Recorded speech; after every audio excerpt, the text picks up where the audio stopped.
Assalamualaikum warahmatullahi wabarakatuh. Perkenalkan, nama saya Eka Fitri, mahasiswa Magister Manajemen Pelita Indonesia Pekanbaru, nomor NIM 2261101257. Di sini saya akan menyampaikan terkait tugas manajemen keuangan dengan dosen pengampu adalah Profesor Dr. Teddy Chandra SEMM. Adapun tugasnya adalah analisa kelayakan pembukaan perusahaan baru kasus manajemen keuangan.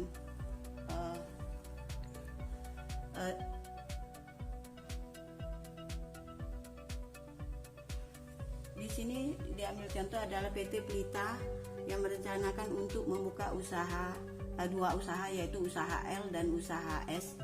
Investasi yang dibutuhkan masing-masing sebesar 1.000 juta rupiah, di mana 200 juta dibutuhkan untuk modal kerja dan 800 juta rupiah dibutuhkan untuk investasi. Struktur modal perusahaan saat ini adalah sebagai berikut: hutang 25%, saham preferen 15%, saham biasa 60%. Sedangkan data-data lain sebagai berikut: suku bunga yang dianggap bebas risiko adalah 6%, return yang diharapkan di pasar 10%, pajak perusahaan 30%, risiko pasar perusahaan 1,2%, harga saham saat ini adalah Rp1.000, dividen yang dibagikan tahun lalu sebesar Rp200, raise fund-nya 10%. Untuk mendapatkan dana ini, perusahaan akan menerbitkan obligasi sebesar 250 juta rupiah dengan nilai vari sebesar Rp1.000. Biaya emisi untuk penerbitan obligasi adalah Rp75 per lembar. Kupon yang dibayarkan adalah 12% per tahun. Obligasi tersebut diterbitkan selama 5 tahun. Untuk memenuhi kebutuhan dana investasi, perusahaan akan menerbitkan saham preferen sebesar 100.000 lembar dengan harga Rp1.500 per lembar. Dividen yang akan diberikan adalah sebesar Rp125 dan biaya emisi saham 22%. Laba ditahan perusahaan yang bisa dimanfaatkan untuk mendanai investasi adalah sebesar 300 juta. Sisanya dipenuhi dengan menerbitkan saham baru. Biaya emisi saham 2%. Tabel investasi sebesar 1.000 juta diharapkan diperoleh oleh cash inflow sebagai berikut. Dari dua usaha, yaitu usaha L dan usaha S selama 5 tahun. Itu untuk usaha L dibagi 3 bagian dan usaha S juga dibagi 3 bagian. Untuk usaha L itu 20% adalah jika biaya dikeluarkan jika dalam keadaan kritis, 60% biasa-biasa saja, 20% berarti dalam kondisi bagus. Kalau untuk usaha S itu 30% untuk dalam kondisi kritis dan 40% dalam keadaan biasa-biasa saja, kemudian 30% dalam keadaan bagus. Kemudian untuk tahun pertama itu dana yang dikeluarkan untuk biaya untuk kondisi kritis itu 150 dan untuk kondisi biasa saja 200 dan dalam kondisi bagus 250, dan begitulah selanjutnya kan berdasarkan biaya yang didapat. Kemudian untuk menganalisa usahanya, maka yaitu WACC atau Weighted very good cost of capital. Di sini ada struktur modalnya, ada dananya itu dari hutang, kemudian saham preferen dan modal sendiri. Jumlahnya itu harus 1.000. Kalau untuk hutang baru 250, kemudian saham preferennya 150, modal sendiri 300. Kalau kita jumlahkan baru 700, maka untuk saham baru agar jumlahnya 1.000 maka menjadi 300. Kemudian komposisinya berdasarkan dana tadi, maka 25% untuk hutang, 15% untuk saham preferen, modal sendiri 30%, saham baru 30%. Jadi hasil terakhirnya 100%.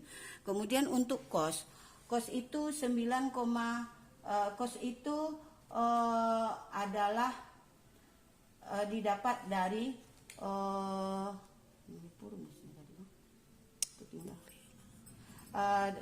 adalah 9,94% dan kemudian COC-nya 2,484%.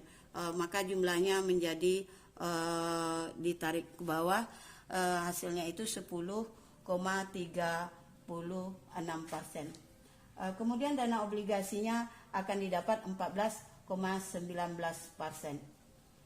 Kemudian dari analisa tersebut maka akan didapati kita dananya tadi kita ambil contoh itu usaha L,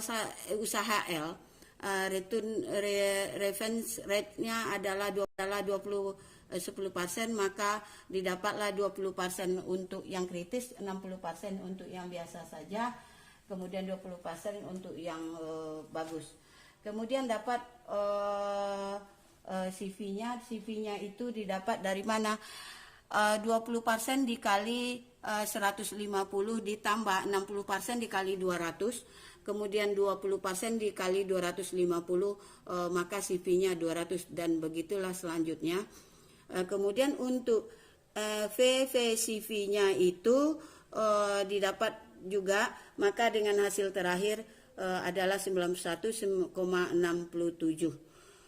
Kemudian untuk payback-nya kita akan dapat 3 tahun 8 bulan 28 hari dan kemudian paydays-nya 4 tahun 7 bulan 26 hari, di mana akan dapatlah NPV-nya 91,67, IRR-nya 13,49% dan IMR-nya 12,14%.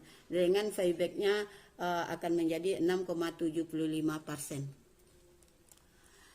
Kemudian dari tadi kita dapat CV-nya itu untuk usaha S kita lakukan sama dengan usaha L, maka didapat juga untuk mencari CV-nya sama 30% kali 400, kemudian 40% kali ditambah 40% kali 500 ditambah 30% kali 600, maka dapatlah CV-nya itu 500. Kemudian sama di sini payback-nya dapat 2 tahun 7 bulan 28 hari dan payback-nya 3 tahun 7 bulan 1 hari.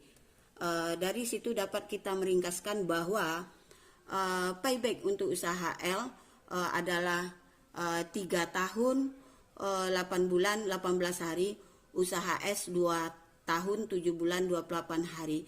Kemudian payback diskonnya adalah 4 tahun 7 bulan 16 hari dan usaha L 3 tahun 7 bulan 1 hari, di mana NPV-nya dapat kita lihat di tabel itu. Kemudian dapatlah ruginya itu 6,75% untuk usaha L, kemudian usaha S 10,67% dengan cross software-nya 5,611%. Dari situ kita sudah katakan bahwa untuk 5 tahun terakhir usaha L dan S itu selisihnya adalah 5,6,11%. Maka problem yang terjadi kerugian yaitu kita ambil yang untuk yang berwarna kuning. Kalau dia kecil, di situ dapatnya adalah 5,61%. Jika kecil dari 5,61%, maka di usaha di NPL itulah yang kita ambil. Tetapi kalau dia besar dari 5,61%, yang diambil di NPPS. Itu dia dari pembahasan dan analisa di atas. Maka berdasarkan ringkasan dan analisis cross software-nya dilakukan, maka disarankan PT Pelita untuk membuka usaha S. Demikianlah paparan yang dapat saya berikan. Saya sudahi. Saya ucapkan terima kasih.